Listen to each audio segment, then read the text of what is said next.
Look at that! The charity case is here! Victor Langford's voice cut through the auditorium like a blade. He did not lower it. He did not need to, since the school was paying for everything anyway. Get up there! Play something! Give us a little show!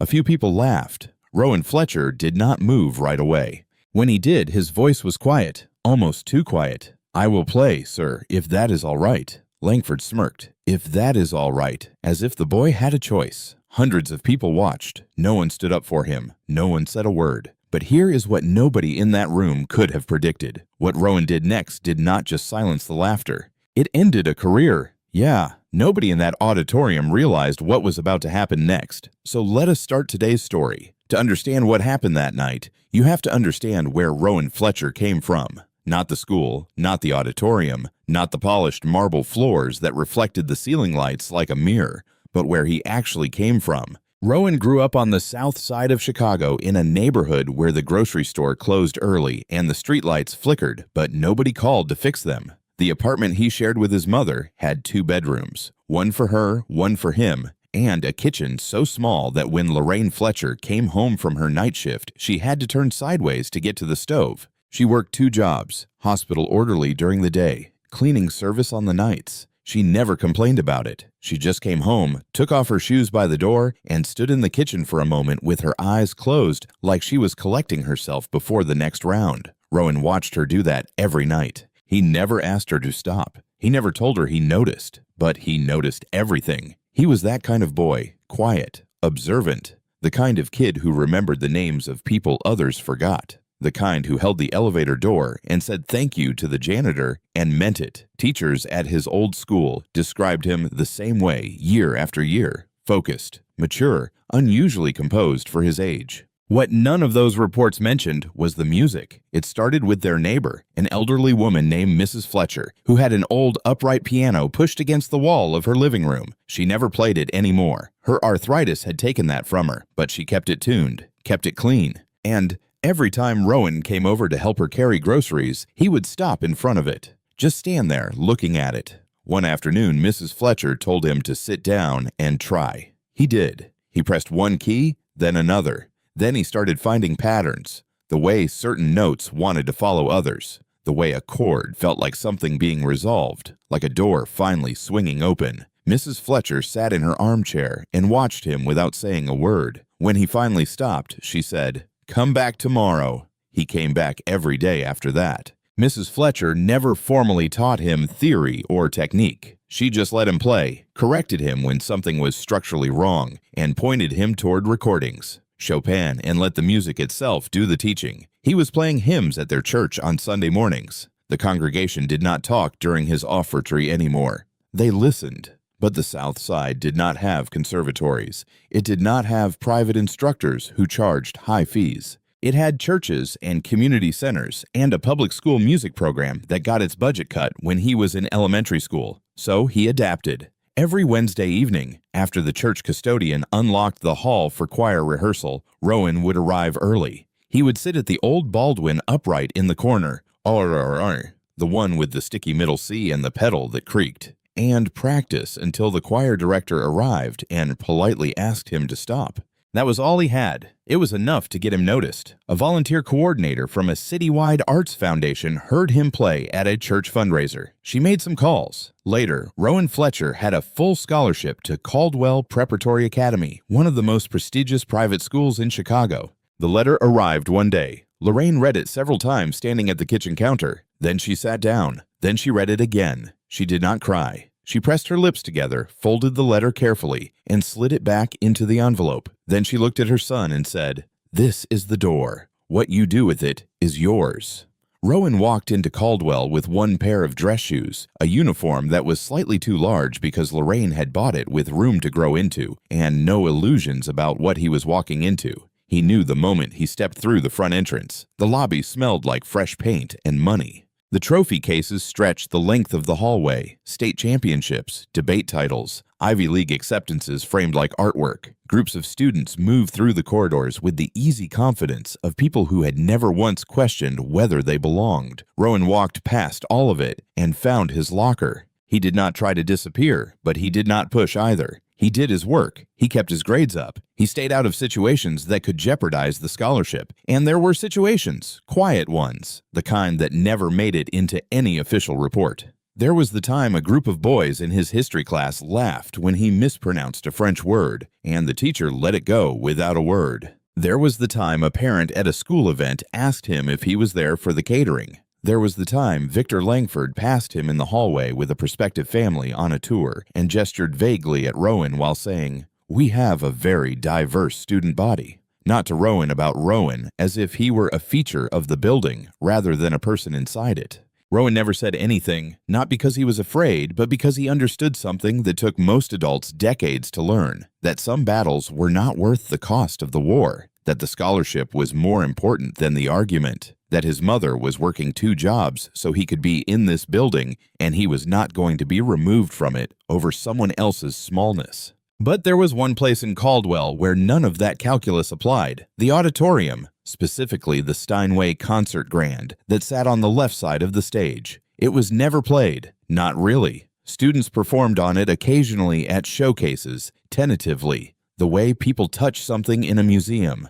Careful, performative, disconnected. The piano existed as furniture, as atmosphere, as a symbol of the kind of school Caldwell wanted to be. Every time Rowan passed the auditorium, he slowed down.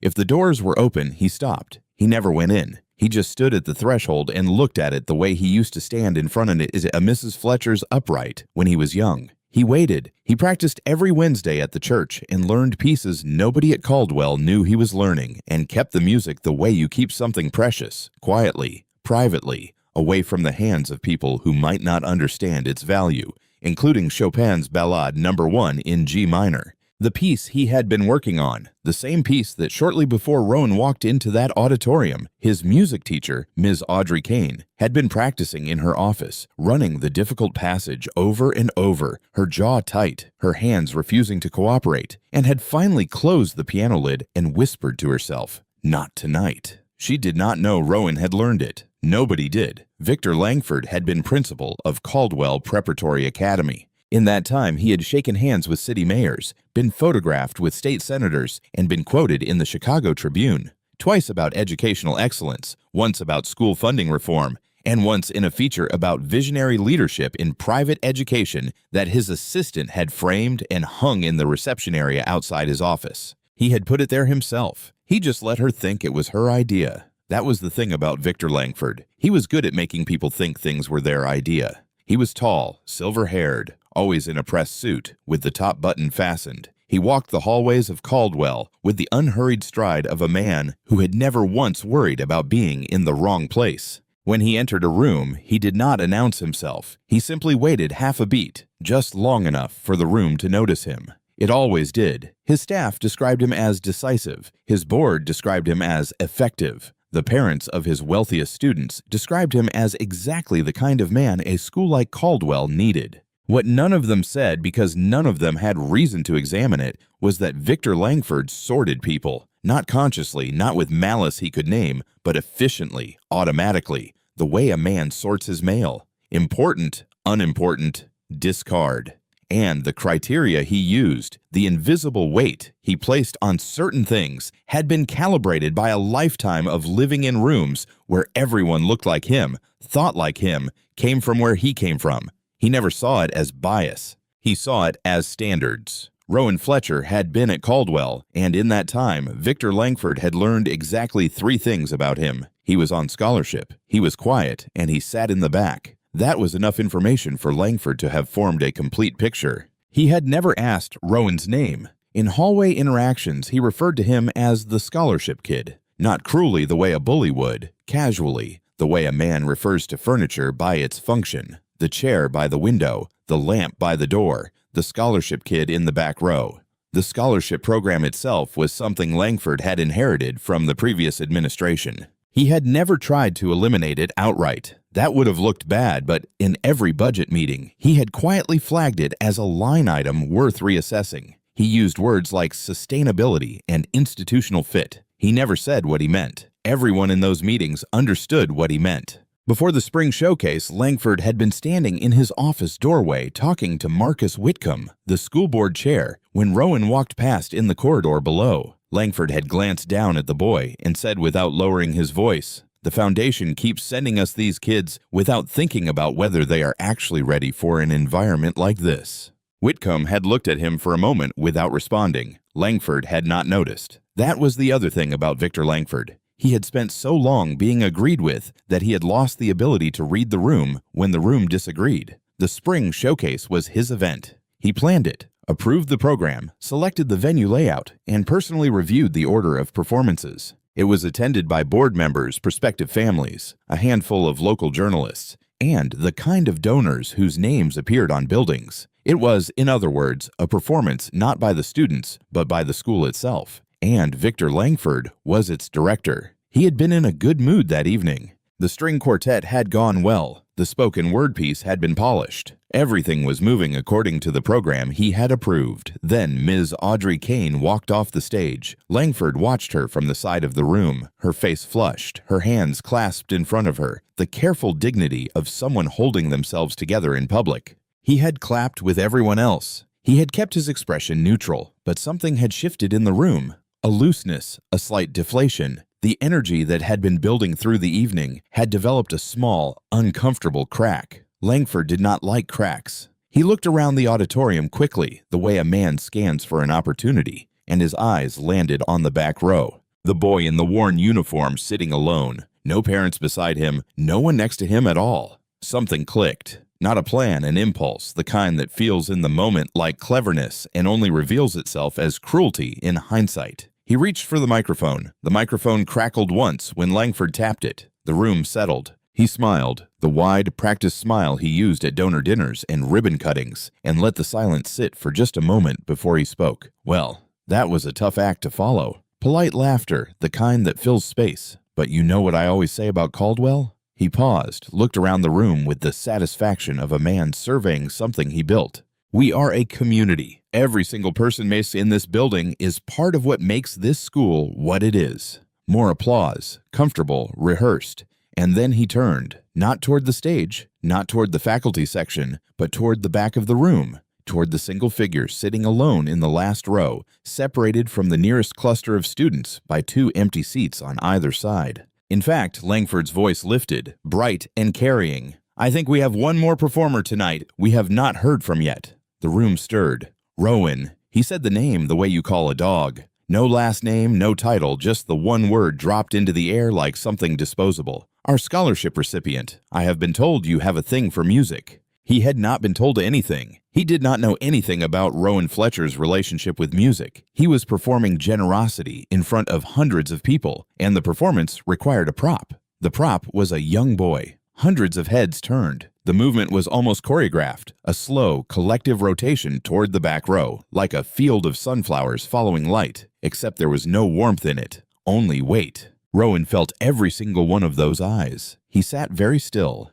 In the third row, a cluster of boys from the junior class exchanged glances and smirked. One of them, a boy named Spencer, whose father sat on the scholarship selection committee, leaned toward his friend and said something behind his hand. His friend covered his mouth to keep from laughing out loud. A woman in the fifth row, pearls, navy blazer, the carefully maintained look of someone who lunched at the right places, raised her eyebrows and turned to the man beside her, not in outrage but in anticipation, the way people look at a circus act before it begins. At the faculty table, Ms. Audrey Kane looked up sharply. She had just returned to her seat, still composing herself after the stage, and something about the scene in front of her made her go very still. Marcus Whitcomb, board chair, third seat from the left in the front row, set down his pen. Langford was not finished. "Come on up, son." The word son landed like a hand on the shoulder that was not asked for. "Do not be shy. This is a safe space." Safe space.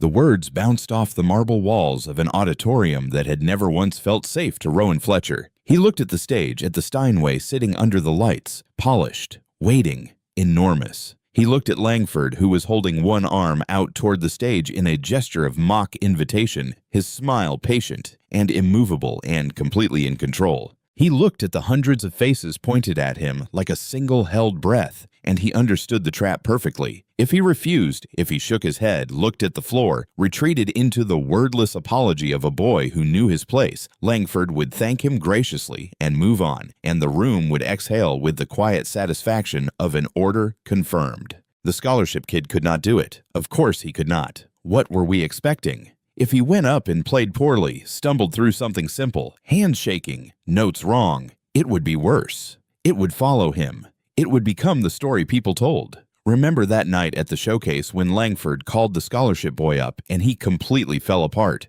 and Langford would shake his head with performative sympathy and say he had not meant to put the boy on the spot. He just wanted to include everyone. He believed in this community, and everyone would believe him because Victor Langford was very good at that. Rowan sat with all of this for a moment that felt to the people watching like much longer. In the front row, Spencer leaned forward, waiting. The pearl necklace woman tilted her head. The smirk on Langford's face held its shape, patient, certain, the expression of a man who already knew the ending. Then the narrator's voice drops almost to a whisper. Sometime. That is how long Rowan Fletcher had been learning the piece that Ms. Audrey Kane, with years of training, the school's own music teacher, had walked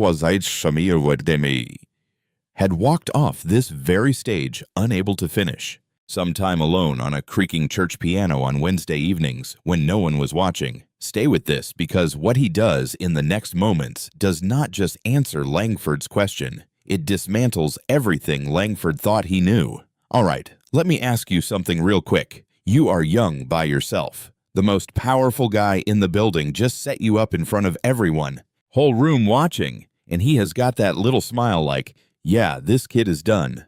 So be honest with me. You sitting back down or you walking up there anyway? Because I am not going to lie. That is a scary spot to be in. So, yeah, what would you do? A moment. That was all the time Rowan gave himself. Not because he was impulsive, but because he had learned the hard way over his time at Caldwell that the longer you hesitated in front of people like Victor Langford, the more the hesitation became the story. The more it confirmed what they had already decided about you before you opened your mouth. So a moment, that was the budget. In those moments, he thought about his mother, not in an abstract way, but specifically. Lorraine Fletcher lacing up her work shoes in the dark so she would not wake him. Lorraine Fletcher on the bus home at night, head against the window, eyes closed, too tired to hold them open. Lorraine Fletcher standing at the kitchen counter, reading his scholarship letter several times, not crying, just pressing her lips together, folding the paper carefully like it was something that could break. This is the door. What you do with it is yours. He thought about Mrs. Fletcher's apartment, the upright piano against the wall. The afternoon he was young and pressed his first key and felt something open up inside him that he did not have a word for yet.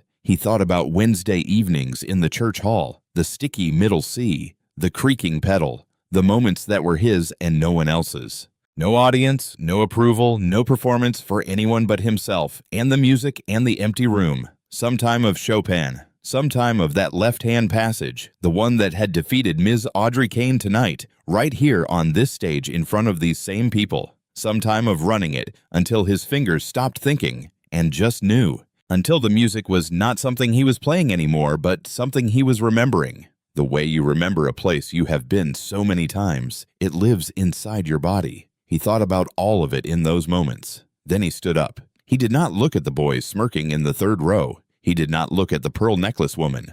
He did not look at Langford's outstretched arm or his patient, certain smile. He walked toward the stage the way his mother walked into a long shift, quietly, without drama, with the particular dignity of someone who has already decided that the difficulty of a thing is not a reason to avoid it. He reached the stage steps, climbed them, walked past the microphone without touching it, stopped in front of the Steinway, turned to Langford. His voice was level. That Chopin piece Ms. Kane was playing, sir. A pause. I know it. I would like to try if that is all right. Langford blinked once, then he smiled, broader now, more generous. The smile of a man granting a favor he was certain would embarrass the recipient. By all means, he said, and gestured to the bench. He still thought he was in control. Rowan sat down at the Steinway. He did not rush it. He adjusted the bench, slid it back half an inch, tested the distance with his arms, made one small correction. It was the kind of adjustment that takes moments and communicates everything. This boy had done this before.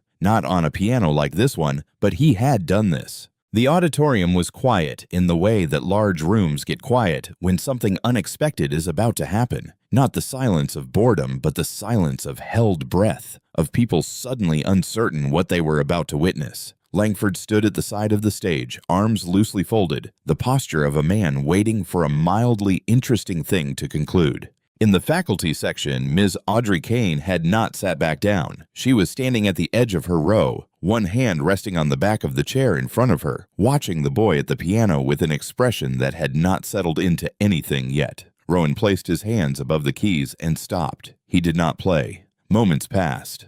The ventilation system in the ceiling became audible. Someone in the middle rows shifted in their seat, the soft scrape of a chair against the floor, and the sound carried all the way to the stage because everything else was still. Spencer in the third row leaned forward with a small smile. Waiting for the fumble, waiting for the first wrong note, the hesitation, the visible collapse of a boy who had overreached. Langford glanced at the board members in the front row, a small, almost imperceptible look, the kind that says, "Watch this," without saying anything. Then Rowan's hands came down, not at the beginning of the ballad, at the passage, the exact passage, the left-hand cascade that descended like water finding its level. Technically brutal, emotionally precise, the passage that Ms. Audrey Kane had stumbled over twice tonight and abandoned. He did not back up. He did not ease into it from safer ground. He started there at the hardest point. The way you prove something, not by avoiding the difficulty, but by walking directly into it. The first notes hit the room like a change in air pressure, not loud.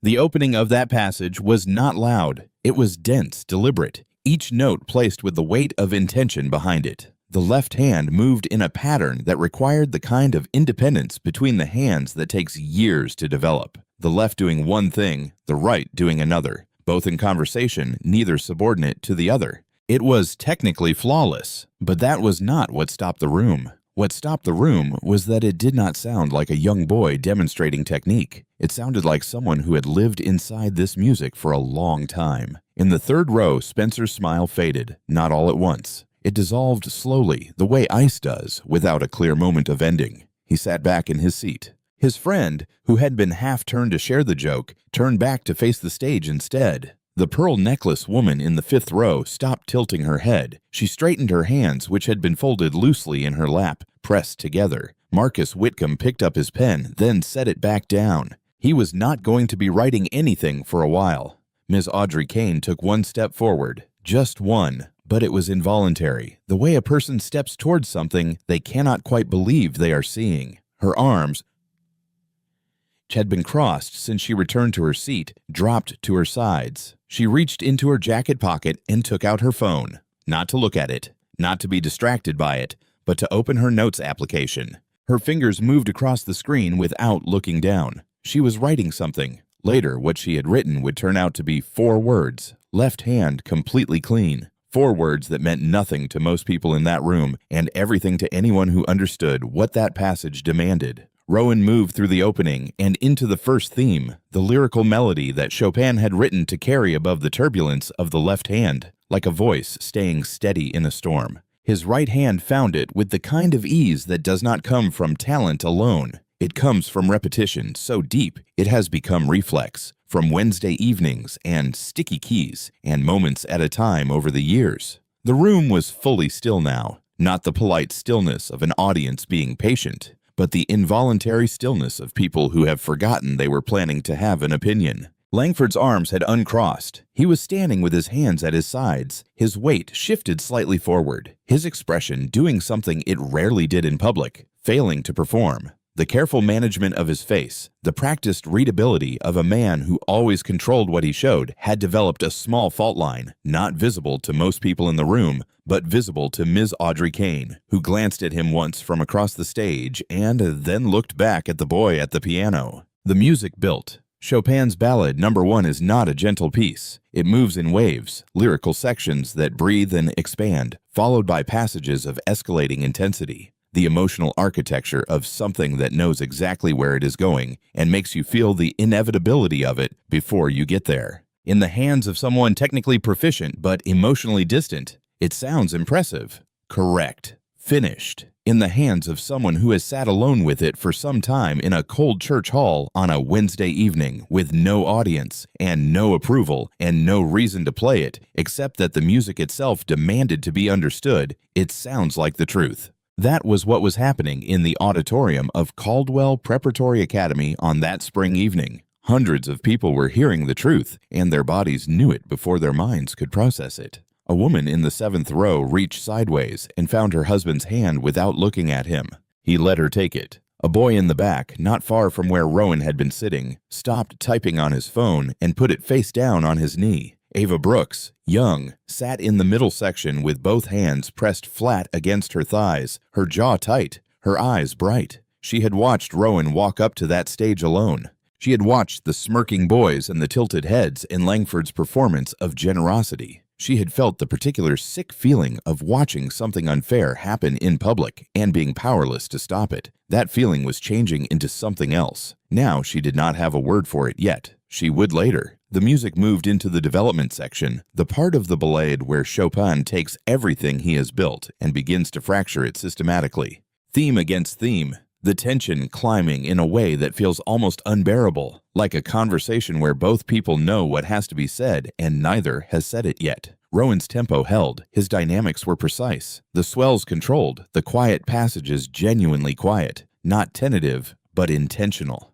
This was not a boy playing as loud as he could manage. This was a musician making choices. In the front row, Whitcomb leaned forward with his elbows on his knees, and then the music arrived at the place, the half-measure rest, the breath before the coda, the moment Chopin had built into the piece like a held inhale, a brief devastating silence between the development and the final statement where everything stops and the listener hangs suspended, not knowing yet whether what comes next will resolve or destroy. Rowan reached it and he stopped, hands lifted from the keys, silence, moments. Somebody in the room made a soft sound, not a word, just the involuntary escape of breath from a person who had been holding it without realizing. Nobody moved. Langford stood completely still, and for the first time in his time at Caldwell Preparatory Academy, Victor Langford had no idea what to do with his face. Then Rowan's hands came back down. The coda arrived like a wave that had been building offshore for some time. All the Wednesday evenings, all the sticky keys, all the moments in an empty church hall when nobody was watching and nobody was grading and nobody was deciding whether he belonged.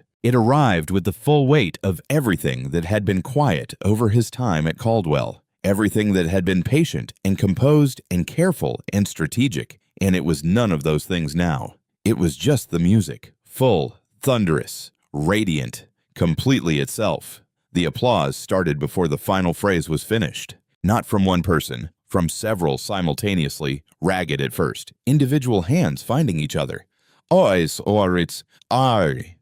Then coalescing into something unified and physical that rose through the auditorium like a change in weather. People were standing, not because they decided to, but because they were already on their feet before the decision was made. The pearl necklace woman was standing. The couple in the 7th row were standing, still holding hands. Whitcomb was standing. The boy who had put his phone face down was standing, and he was doing something he would later be slightly embarrassed to admit. He was clapping over his head, the way you do when the body overtakes the self-consciousness. Spencer in the 3rd row stood last, but he stood. Rowan played the final chord, let it ring, lifted his hands from the keys, and placed them in his lap. He did not turn around immediately. He sat with the silence for moments, the way a person sits after finishing something they have carried for a long time, not triumphant, not performing, just present in the way that people are present after something real has happened. Then he turned around and the room was standing. Every single person. The applause did not stop. It was not the polite, measured applause of a school showcase, the kind that lasts briefly and comes with a smile and a return to conversation.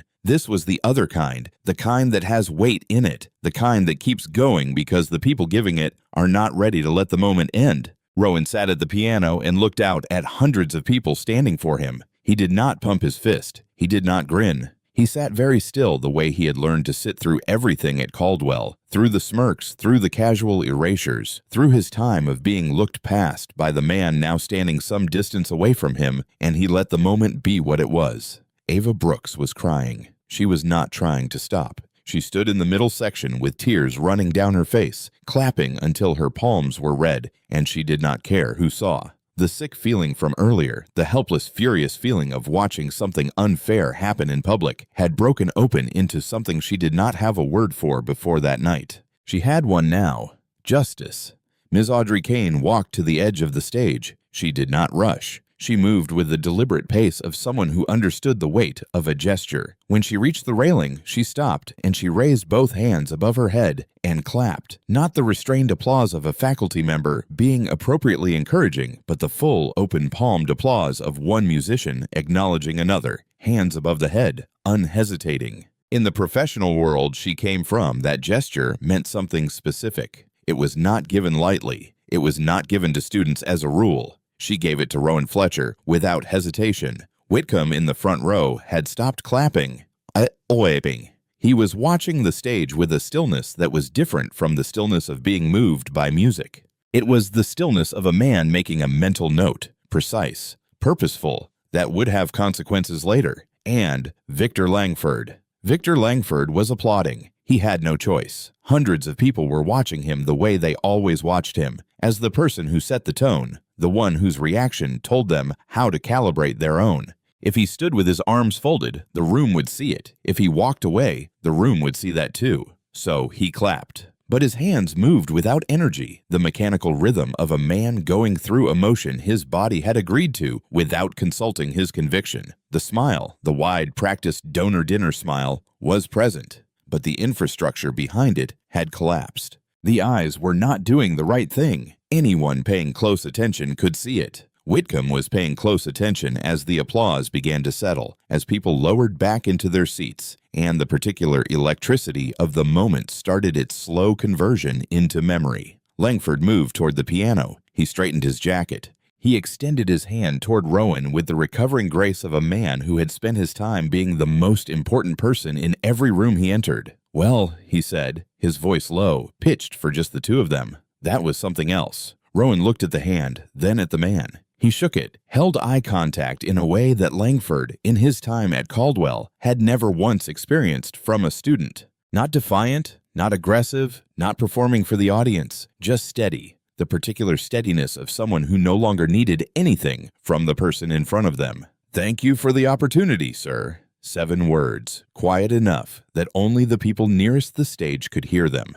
Langford opened his mouth, then closed it because there was nothing to say. The boy had thanked him graciously with perfect composure in front of everyone, and somehow that was the most devastating thing of all. Ava Brooks, watching from the middle section, exhaled slowly. "He said something to him," she whispered to the girl beside her. "What did he say?" Ava watched Langford's face for a moment. "I do not know," she said. "But look at him." Rowan walked off the stage the same way he had walked on, quietly, without drama. The particular composure of someone who had decided a long time ago that the way you carry yourself in difficult moments is the only thing that actually belongs to you. He was halfway down the side steps when he saw her. Lorraine Fletcher was standing at the back of the auditorium near the double doors, still in her work uniform, pale blue top, dark pants, non-slip shoes, her hospital badge still clipped to her collar, her keys still in her hand. She had not had time to change. A colleague had texted her during her shift.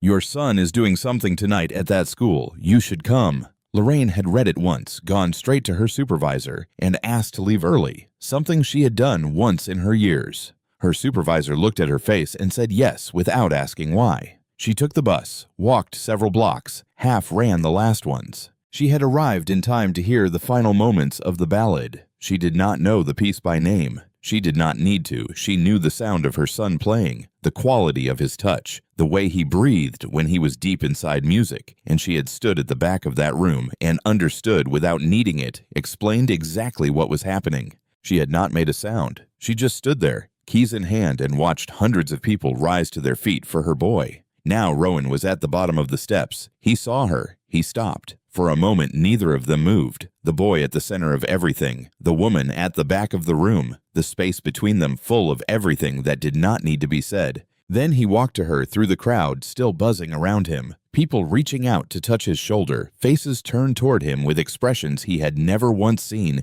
directed at him inside this building. He reached his mother. She did not speak. She put her arms around him, keys still in her hand, the cold metal pressing lightly against his back, and held on.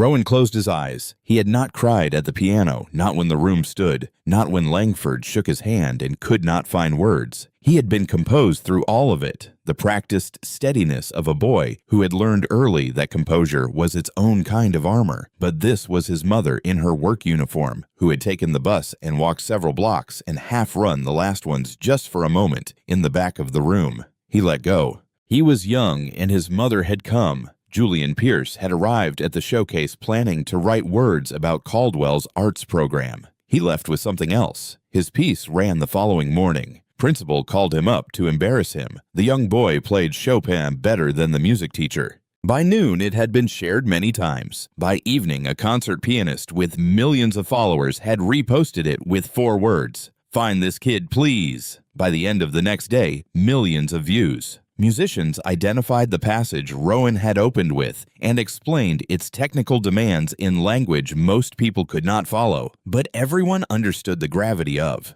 Teachers shared it. Parents shared it. People who had never heard of Chopin shared it because what they were watching did not require musical knowledge to understand. It was just a boy being underestimated, answering with everything he had. That was a language everyone spoke. Some days later, a letter arrived at the Fletcher apartment on the South Side. Not at Caldwell, not through Langford's office or the Scholarship Foundation, directly to Lorraine Fletcher at her home address. Return address, North Shore Arts Academy, Michigan. Lorraine opened it at the kitchen table, still in her coat. Read it once, sat down, read it again. Full scholarship, room and board, pre-professional piano training under faculty whose students now performed at Carnegie Hall and the Royal Albert Hall beginning in the fall. She set the letter down and called Rowan in from his room. He stood in the doorway. She slid the letter across the table without a word. He read it again, looked at his mother. Lorraine had not cried when the Caldwell Scholarship arrived years ago,